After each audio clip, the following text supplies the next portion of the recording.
Merci, monsieur le député. Claude Goasguen. Merci. C'est celui-là, c'est ça. Je comprends plus là. Bien, écoutez, moi je voudrais dire dès le départ, c'est celui-là, c'est ça, c'est l'autre. Hein. Je voudrais dire que je suis totalement solidaire avec mon collègue Meir Habib. Totalement. Et je voudrais vous dire même que je voudrais saluer le peuple juif. Et mon grand regret, c'est de ne pas être juif moi-même. Je suis totalement solidaire du peuple juif et d'Israël. Et je ne peux pas supporter ce qu'un certain nombre de personnes peuvent dire. Alors je vais essayer d'abord de remercier l'intervenant, parce que c'est bien d'aller dans un endroit de guerre. Parce que ce que vous avez voulu de dire, c'est que nous sommes actuellement dans un endroit de la planète en guerre. Que la Palestine, ça n'existe pas juridiquement.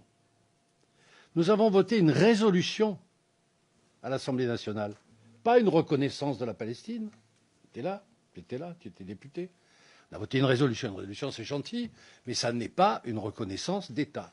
Deux, l'ONU n'a pas accepté l'autorité palestinienne comme un État, mais simplement comme observateur à l'ONU. Donc par conséquent, nous sommes en face d'une situation où vous avez d'un côté un État qui est reconnu depuis 1948, et puis tout autour une zone qui est en réalité une zone de non-droit sur le plan juridique, et qui essaye absolument de se faire reconnaître sans pour autant participer à des négociations. C'est dire que toute vision du droit international dans une affaire comme ça est absolument soumise à critique, et on peut dire n'importe quoi. Moi, je connais Ramallah très bien, j'ai dû aller 20 fois en Palestine.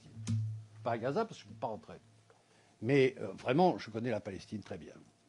Et je l'ai dit plusieurs fois, à plusieurs reprises, je trouve que le peuple palestinien est l'otage d'un certain nombre de gens à l'extérieur de la Palestine qui se servent de la Palestine pour des objets qui ne sont pas des objets directement liés à la Palestine.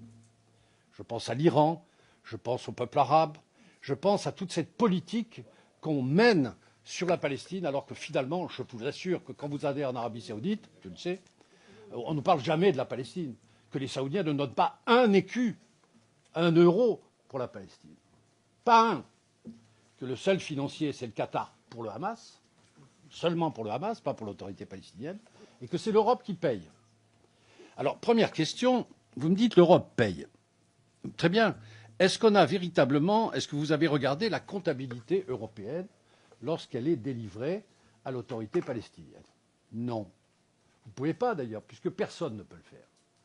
Car l'Europe finance l'autorité palestinienne comme si l'autorité palestinienne était un État. Ce n'est pas un État. Et comme c'est un État et qu'il le considère comme un État, on n'a pas d'autorisation à regarder l'utilisation des fonds par l'autorité palestinienne. C'est ce qui explique d'ailleurs qu'Israël ait retenu une partie des fonds. Parce que ce qu'a dit Meir Habib est juste et vrai. Parce que moi aussi j'ai visité les prisons israéliennes.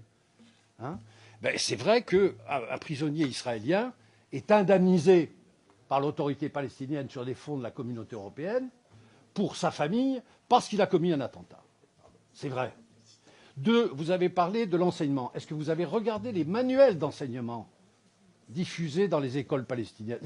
Est-ce qu'on vous en a donné? Sinon, je vous en apporte. Parce que j'étais il n'y a pas longtemps en Palestine, je peux en apporter. Regardez la tonalité des manuels scolaires délivrés dans les écoles palestiniennes. En autorité palestinienne, parce que Gaza, ça doit être pire. Avez-vous regardé la télévision palestinienne? Autorité palestinienne. Avez-vous regardé les passages où on traite du juif? Alors vous croyez qu'avec, à la limite de la frontière, des gens qui disent toute la journée qu'Israël doit disparaître et qu'on doit tuer le juif, vous croyez que les choses peuvent se passer facilement? Elles ne peuvent pas se passer facilement. Alors on me dit que les droits de l'homme ne sont pas respectés. D'abord, vous mélangez Israël et l'autorité palestinienne. Quel est le pays au monde qui a une Cour suprême qui juge des délits militaires, des délits politiques, qui met un président de la République en prison pour 10 ans, qui met un Premier ministre en prison pour 3 ans et qui poursuit un Premier ministre? Quel est le pays, y compris les États-Unis, qui a cette largeur en politique? Je suis juriste.